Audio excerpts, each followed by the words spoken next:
adduunyada la wada guraya galab carow joogta ah adduunyada ninkii geesiya geedi laga raacshay adduunyadan guul ooman iyo guura socotada adduunyadani maalmihii gurmeegaati soconaysa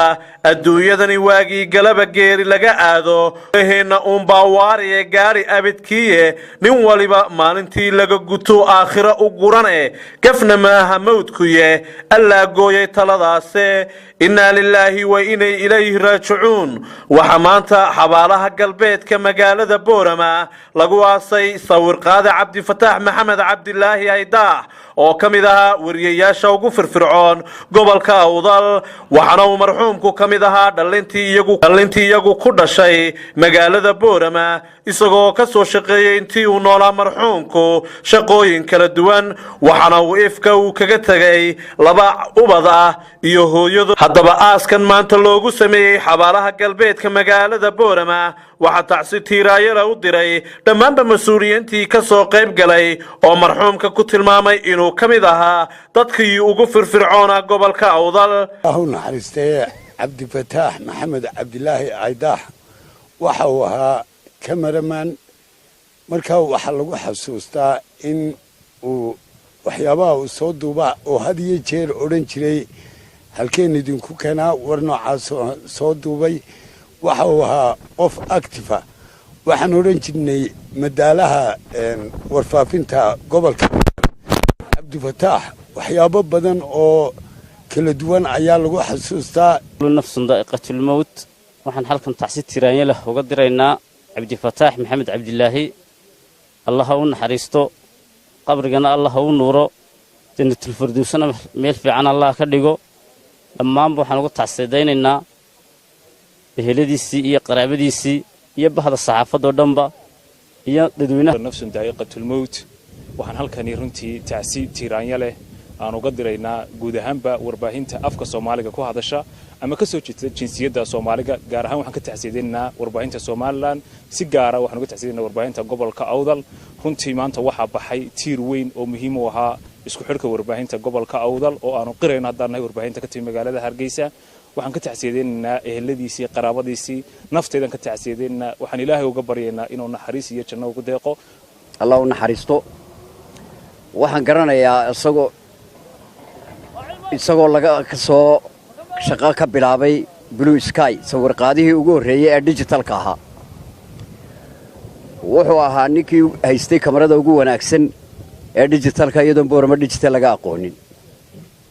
wuxuu ahaa nin aad iyo aad u akhlaaq fiican oo afgaaban oo aan cidna ka eed sheeganayn wuxuu ahaa nin lagu dayo haddii dhalinyarada maanta ay tusaale u soo qaadan lahaayeen nin lagu daydo ayuu ahaa waxaan Ilaahay uga baryaynaa inuu naxariistiisa janno ka waraabiyo inna lillahi wa inna ilayhi raajicuun waxaan halkan tacsi tiiraaya looga dirayaa dhammaanba ehelka reer Maxamed Cabdilaahi Askar oo uu ka baxay walaalkay Cabdifataax Maxamed Cabdilaahi Askar oo ku magac dheer Aydaah wuxuu ka mid ahaa dhalinyartii ku noolayd magaalada Boorama waxa uu ku dhashay magaalada Boorama waxa uu hore u soo ahaa ciyaartooy muddadii ka dambeeyayna wuxuu ka mid noqday sawir-qaadayaashii Photo Blue Sky isagoo muddo badan halkaasi ka shaqeynayay waxa uu waqtiyo kala duwan ka soo qabtay shaqooyin kala duwan markii dambena waxa uu ka mid noqday guud ahaan bahda warbaahinta oo uu ahaa shakhsiga kaliya guud ahaan warbaahinta mid kasta oo shakhsi kamid ama institution ku doonaha ka shaqeeya ama warbaahintu doonaha ka shaqeeya uu ka raali yahay qof kasta waxana uu ahaa kama sawir-qaadaha guud ee gobolka Awdal ugu khatarsan isagoo mid kalena ahaa xiriiryaha guud ahaan isku haya daraga tiirasha u ah ee inta badan haday dib dhacdo haday qof dhibaato la soo gudboonaato raga inta badan ugu damqada ee ugu naxariista badan leh anigana wuxuu ahaa shakhsiyan dadka igu walaalkayga khaaska ah mar walba haday dhibaato dhacdo haday hawl jirto haday wax soo kordhaan shakhsiyaadka igu dhow guud ahaan wuxuu ahaa nin kasto ay warbaahintu ay ka raali tahay waxaan Ilaahay uga baryaynaa inuu naxariistii janno ka waraabiyo ehelkii iyo cidii oo ka baxayna sabir iyo aan ka siiyo inna lillahi wa inna ilayhi raajicuun waxaan halkan tacsi tiiraanya looga dirayaa eheladii qaraabadii qoyskii asxaabtii iyo guud ahaanba bahda warbaahinta gobolka Awdal ee uu ka geeriyooday walaalkeen suxufi marxuum Cabdifataax Cabdilaahi Aydaah marxuumka Ilaahay ha u naxariisto kale waxaan uga tacsiidaynayaa dhammaanba warbaahinta gobolka Awdal asxaabtiisii oo aad u badnayd runtii wada arki kartaa intaa ka soo qayb gashay soo haleeshay inay ku soo tukato janaasadiisa waxaan leenahay ilaahay naxariistii jannaha ka waraabiyo ilaahi weyna ilayhi raajicuun waxaan halkan tacsi tiiraanyo leh uga dirayaa walaalkaya cabdifataax maxamed cabdilaahi aydaax oo ahaa shakhsigii noogu wanaagsanaa warbaahinta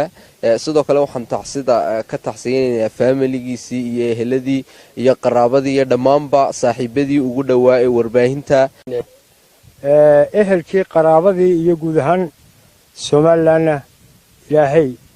maaragtay iyagana samriyey